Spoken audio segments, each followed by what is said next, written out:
আমাদের এই আসনে আপনারা জানেন যে আম বেশি উৎপন্ন হয় এবং 200 বছরের একটি আম গাছ সূর্যাপুরে আম গাছ এই বালিয়াডাঙ্গি উপজেলায় অবস্থিত।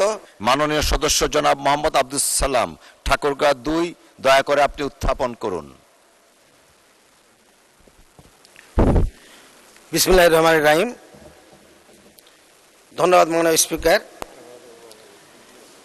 আমার প্রশ্ন খাদ্যমন্ত্রী মহোদয় অনুগ্রহ করিয়া বলিবেন কি, ঠাকুরগাঁ জেলার বালিয়াডাঙ্গি ও হরিপুর উপজেলায় বর্তমানে খাদ্য গুদামের ধারণ ক্ষমতা কত? উক্ত গুদামের ধারণ ক্ষমতা বৃদ্ধি এবং আধুনিকরণ করিবার পরিকল্পনা আছে কিনা, যদি থাকে তাহা কি? ধন্যবাদ। মাননীয় সদস্য, আপনাকে ধন্যবাদ। তারকা চিহ্নিত প্রশ্ন 101 মহান জাতীয় সংসদে উত্থাপিত হলো। মাননীয় খাদ্য প্রতিমন্ত্রী জনাব মোহাম্মদ আব্দুল বারী। মাননীয় স্পিকার, আপনাকে ধন্যবাদ এবং আপনার মাধ্যমে মাননীয় সংসদ সদস্য মহোদয়কে ধন্যবাদ। ঠাকুরগাঁও জেলার বালিয়াডাঙ্গি উপজেলায় বিদ্যমান খাদ্য গুদামের ধারণ ক্ষমতা 4500 মেট্রিক টন ও হরিপুর উপজেলায় বিদ্যমান খাদ্য গুদামের ধারণ ক্ষমতা 3500 মেট্রিক টন। ঠাকুরগাঁও জেলার বালিয়াডাঙ্গি উপজেলা এলএসডি কেন্দ্রে 3টি নতুন খাদ্য গুদাম নির্মাণ করিবার পরিকল্পনা রহিয়াছে। হরিপুর উপজেলার খাদ্য গুদামের ধারণ ক্ষমতা বৃদ্ধি করিবার কোনো পরিকল্পনা আপাতত সরকারের নেই, তবে হরিপুর উপজেলার খাদ্য গুদাম আধুনিকায়ন করিবার পরিকল্পনা রহিয়াছে। ধন্যবাদ মাননীয় স্পিকার। ধন্যবাদ মাননীয় প্রতিমন্ত্রী আপনাকেও। মাননীয় সদস্য জনাব মোহাম্মদ আব্দুল সালাম একটি সম্পূরক প্রশ্ন করতে পারেন। ধন্যবাদ আপনাকে। মাননীয় মন্ত্রী, আপনি জানেন যে আমাদের হরিপুর বালিয়াডাঙ্গি কৃষি নির্ভর এলাকা এবং বর্তমানে এই এলাকায় লক্ষ লক্ষ টন ভুট্টা উৎপাদন হচ্ছে এবং এই বর্ষাকালে এই ভুট্টা উৎপাদন হওয়ার জন্য শুকানোর অভাবে অনেক ভুট্টা নষ্ট হয়ে যাচ্ছে। এটি একটি।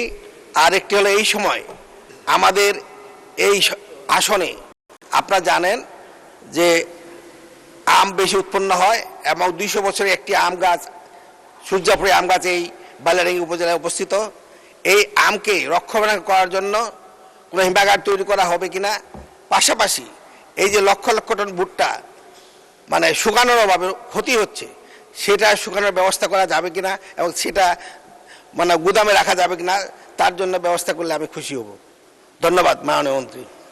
ধন্যবাদ মাননীয় সদস্য। মাননীয় প্রতিমন্ত্রী।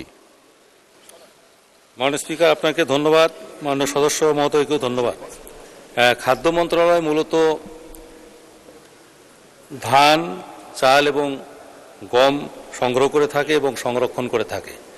এখানে ভুট্টা এবং উনি আরও যে আম সহ অন্যান্য যে ফলের কথা বললেন বা ফসলের কথা বললেন, এগুলো খাদ্য মন্ত্রণালয় আওতাভুক্ত নয়, মেবি কৃষি মন্ত্রণালয় আওতাভুক্ত হতে পারে এবং সেক্ষেত্রে সংশ্লিষ্ট মন্ত্রণালয়ে উনি নোটিশ দিলে হয়তো তারা সেই পরিসংখ্যান বা তথ্য বা জবাব দিতে পারেন। মাননীয় স্পিকার, আপনাকে ধন্যবাদ।